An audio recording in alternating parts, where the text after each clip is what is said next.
It's the Voice Coach podcast with me, Nick Redman, your own personal voice geek, ready to guide you through getting the most out of your speaking voice.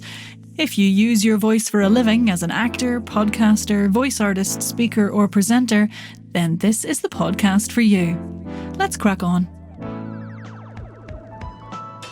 Well, hello there. You joined me in this episode with a big old feckin' cold.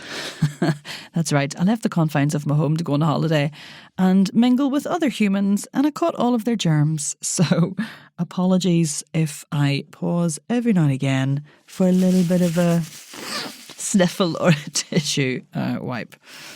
That's nice, isn't it? That's a nice image. Anyway, I'm feeling very husky. I'm on the edge of what I consider to be almost back to health, but my voice is a little bit croaky and, you know, the usual coldy nonsense after you've had a bit of a cough. I'm just a bit tired.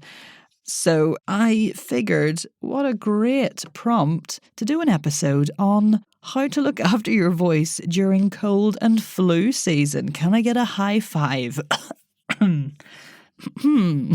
Anyway, this episode is basically dedicated to what you can do to prevent getting ill and thus look after your voice during the winter season, which has started if you're here in the UK. If you're one of those people who lives in a lovely place where it's sunny right now, then good for you.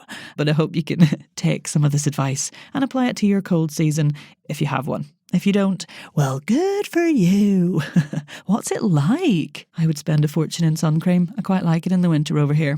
Anyway, as always, this comes with an I'm not a doctor disclaimer, so always seek medical advice if you're concerned about your physical health or your vocal health. But for now, let's crack on.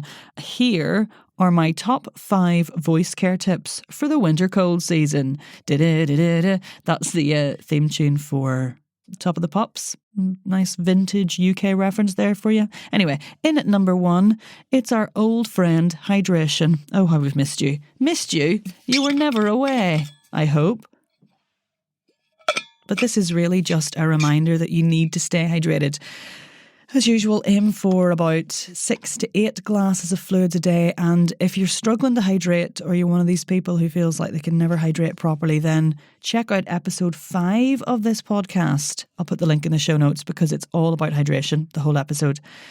Of course, warm drinks are great at this time of the year. The heat is soothing and they taste lush. Pop a bit of honey in there, that's always nice.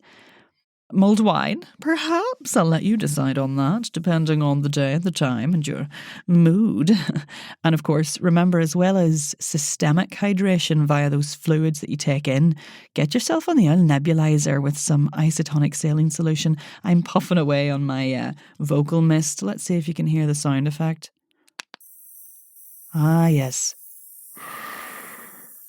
Sweet, sweet saline mist. I'll not put it too close to the microphone because I'm sure that's not good for my mic health. But a bit of a nebulizer to really get that lovely fluid on the outside of the vocal folds for a little bit more topical hydration. And of course, good old steam for the soothing of the pharyngeal area and the vocal tract. And that's a little bit of germ killing from the heat as that passes through. So, hydration, number 1. Okay, number 2. Just fucking look after yourself, do you know what I mean? Get some rest. Sure, it's party season. I get it. Invites flooding the house. But you still need your sleep. So, you know, get the amount of sleep that you feel your body needs. Maybe even a few cheeky wee naps. Yes, that's the advice I'm giving. Nap. You're welcome. Also, eat a balanced diet. Now, I'm absolutely here for the feck it, it's nearly Christmas diet starting in November, if not October. We all need a bit of extra chub in the cold, right? But just make sure you're chasing the selection box or the Christmas cake with an orange or some other fruit and veg. You need the hydration. You need the extra vitamins to stave off the bugs. Plus, fresh fruit and veg count towards your, say it with me, hydration. So it's a twofer. A 2 for 1, 2 birds with 1 stone. Or apple. Okay, number 3 joining us in this list, and you're going to laugh. It's the humble scarf.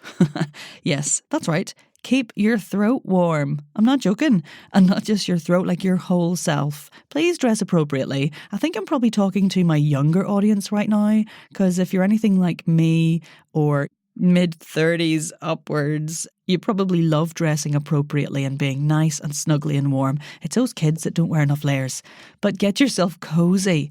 Honestly, my father-in-law got pneumonia, and one of the things the doctor said to him was, "Sir, you should be wearing a vest." So, hunt out the thermals, get your big pants on, buy a hat, keep yourself warm. I just bought one of those sleeping bag coats that goes top to toe in a kind of padded, puffy material, and honestly, I'm living in it. So yes, keep yourself actually, literally, physically warm, especially the throat. Get a lovely big scarf. Maybe I should get some Nick Redwin voice scarves printed. Okay, number 4, check in on your home environment. Now, central heating can be a wee bit drying for the voice, especially in the room you sleep. So just check whether you're feeling a bit dry, as it were.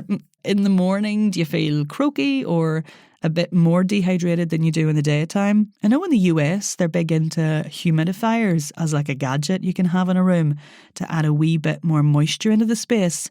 I don't think they're quite as big in the UK. Let me know if you have one. But the classically British bargain advice I was given was stick a little bowl of water under your radiator so the moisture can evaporate up and out. Winner, winner, chicken dinner. Or winner, winner, more hydrated vocal folds. That is not quite as catchy. Never mind. Number 5 then, nose breathing. Where possible, breathe in through your nose if you're out and about. Nose breathing is not new to me as a concept, but I've been doing it loads more recently because of all this kind of buzz about breath work that's going on in the world, which is absolutely brilliant and very exciting. Not only is nose breathing good for your mental health, yes, I know, and I do actually believe this because it's been really good for me to keep myself calm and working through some anxiety moments, some moments of chaos, let's say. They happen to us all. But I'll put a few links to nose breathing books and breathwork books in the show notes for you. Anyway, not only is it good for your mental health, but the wee hairs on the lining of the nose filter out some of the nasty germs for us. Isn't that kind? And they also heat the air up, which is a little lovely on those frosty mornings. And they moisten the air as well. Oh, I said moisten. I'm not sure that's the way I usually say that word. Moisten. Yeah. Oh, well, there we go. All right. I know I said 5, but I've thought of a few more.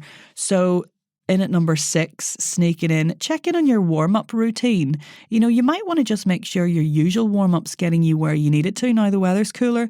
Like if you're going from a hot train to cold outside to then into an artificially heated studio or office or performing space, or even if you're performing outside, that's a lot of extra temperature for your vocal folds and your body to contend with. So maybe just add some extra stretches, bit of gentle humming, or some more SOVT work to your warm-up routine, like your lip trills or your straw phonation. Oh, and remember, there's a whole episode on how to structure your warm-up. Oh, it's number 1, in fact, number 1 episode. I'll put a link in the show notes. So if you do need some extra inspo on your warm-up, then check out that how to structure your warm-up episode. And I've actually got some downloadable courses on my website now for jaw release and tongue release, and a cheeky little 8-minute sort of breath awareness and physical release meditation that can help you with sort of tweaking your warm-up if you feel you need some more stuff to do or a little bit of a change. So do check those out. Once again, there'll be a link in the show notes. And finally, number 7, if you are ill, because it happens to us all, and you need to take over-the-counter medication like cold and flu stuff, just pay attention to how your voice responds. Some cold and flu remedies really dry things up, like the ones with decongestant and are designed to dry up mucus, but sadly that means all mucus, not just the bad stuff that's causing us the havoc and making us sound very de-nasal. It will get to your vocal fold mucus as well, and that's the good mucus that we really need. So up your hydration. What? I had no idea. I swear it's going to stay hydrated on my tombstone. Anyway, up your hydration, rest your voice as much as you can, stay away from lozenges with pain-killing properties because you might do yourself a mischief pushing through if you think you're better, but you're actually not. You just can't feel it anymore. And you're really better just taking a few days to get over it. Tell the people that you might feel you're letting down and have some rest, hydration, and good food. Voice users are athletes, and you wouldn't see an athlete running with a broken toe. Unless maybe it's halfway through the London Marathon and they just want to keep going.